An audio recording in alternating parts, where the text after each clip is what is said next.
Hello everyone, in this video I'm going to show a step-by-step tutorial on how to open Webull account. So first we're going to go to the Webull app.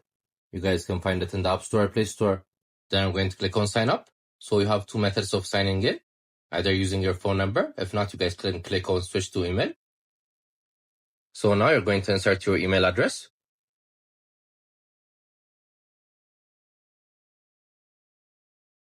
Then after ticking on the box, the first one is optional. Then you're going to click on next. So they're going to send you a verification code via your email. So we're going to insert that verification code.